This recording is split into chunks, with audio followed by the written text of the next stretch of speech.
Thank you very much, Chairperson of the NCOP. We want to make it very clear that we should not be confused with a generation of cowards who can be bullied by imperial forces and power-hungry individuals intoxicated by the wealth of apartheid. The United States of America has bullied nations before and imposed senseless and arbitrary sanctions and threatened wars. But we are a different generation. We are a generation of economic freedom fighters and will not be bullied, Mr. President. We agree with you, President, that we should not be bullied. We stand on the shoulders of the giants who confronted the establishment with their very lives, and we are willing to follow in their footsteps. We are not cowards, and they must not try us. Chair, President Cyril Ramaphosa stood before a joint sitting of the National Assembly and the National Council of Provinces on Thursday last week, addressing South Africans and the world to deliver his 8th State of the Nation address. Yet he spoke as if it were his first ever SONA. There was no sense of accountability, no meaningful reporting, and no acknowledgement of the economic crisis facing our people. The President did not tell us what happened to the National Development Plan. He did not say whether it is still the guiding policy of South Africa, nor did he acknowledge that the country has been governed without any clear, practical, and guiding policy. Today, we have the medium-term development plan, but its direction and impact remain unclear, just another failed NDP. In reality, the neoliberal right-wing coalition has no credible economic plan. There is no clear strategy to create jobs while more than 12 million people remain unemployed. The economy is stagnant, and these are undeniable facts. We are facing a crisis as a nation. The crisis of high food prices, the crisis of unaffordable transport costs, the crisis of soaring petrol prices, the crisis of gender-based violence and femicide, and the collapse of the National Gender-Based Violence Command Center without an explanation. The crisis of water shortage in Mzinyati, Skukuni, and many other parts of Gauteng. It's a serious crisis. The crisis of inadequate housing in Alexander, Umlazi, and Khayelitsha. The crisis of collapsed municipalities that lack the capacity to deliver basic services. These are the crises the President inherited when he was elected President of the Republic of South Africa on 15 February 2018. In 2018, you said you will focus on rebuilding, yet things only got worse for our people. In 2019, you said to Mamina, the nation sent you, but to this day, we don't know what you went and did after you were too much. It was in 2019 when you stood before South Africa after asking us to send you, and you promised the nation speed trains and a smart city. You asked us to imagine a country where bullet trains pass through Johannesburg as they travel from here to Musina, and they stop in Buffalo City on their way from eThekwini back here in Cape Town. You said to us, the time has arrived to build a new smart city founded on the technologies of the fourth industrial revolution. We sent you to fulfill these dreams of yours, and 6 years later, you have not returned with a speed train or a smart city, and your term of office is slowly nearing an end.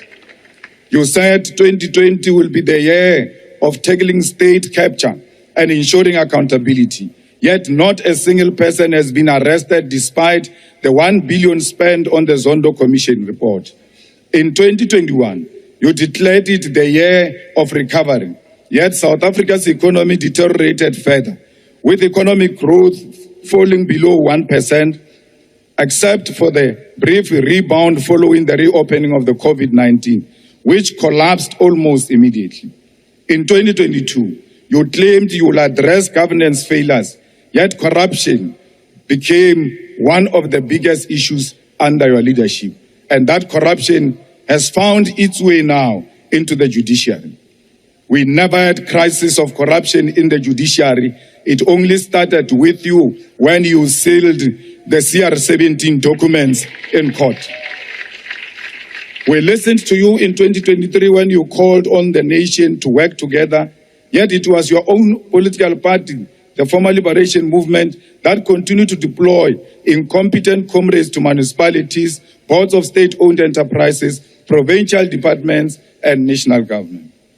And when you tried to tell us the story of Tintswalo in 2024, we told you right there and then that you were talking about a Tintswalo who does not exist.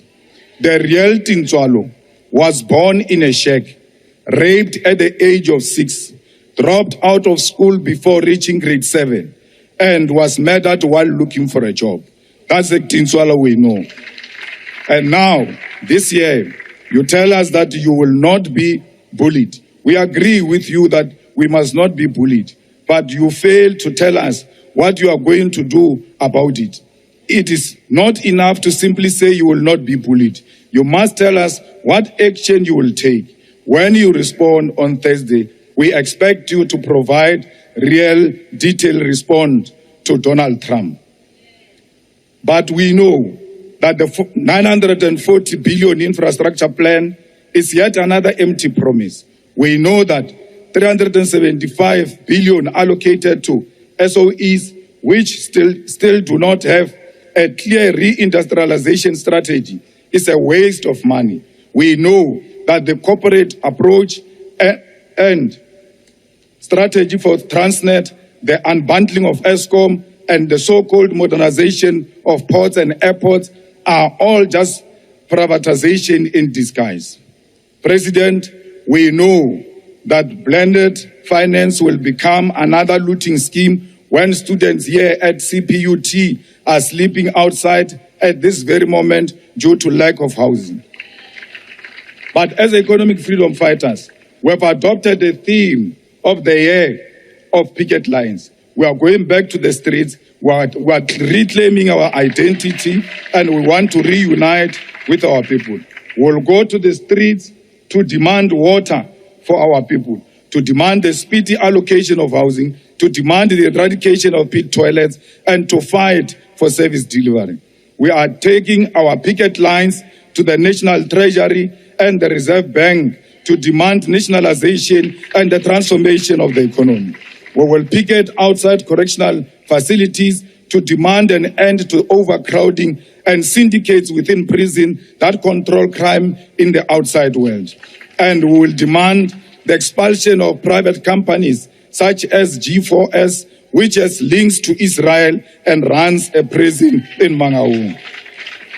We continue to stand with the people of Palestine who remain under siege. We agree as the National Assembly that the Israeli embassy must be closed. Yet their flag continues to fly in our country, while Palestinians are threatened with mass deportation to foreign lands. We support the government's case in the International Court of Justice, and we must remain resolute in the face of sanctions and sponsored attacks. And importantly, we must oppose the colonization of Gaza by the USA. Justice and freedom for Palestine. One day, the people of Palestine will know the true meaning of freedom. Mr. President, we are not being attacked by Trump administration because you did anything wrong. They are attacking us because of our stand on Israel. They are attacking us because of the action the government has taken to ICJ. And we are saying to you, do not be misled by people who are saying you are under siege because of expropriation, which is meaningless act. That act does not say anything, and they all understand that language. They are using it to fight our case against Israel. And when you say they cannot bully us, you must start by removing the Israeli embassy to show them that we will not be bullied. Thank you very much.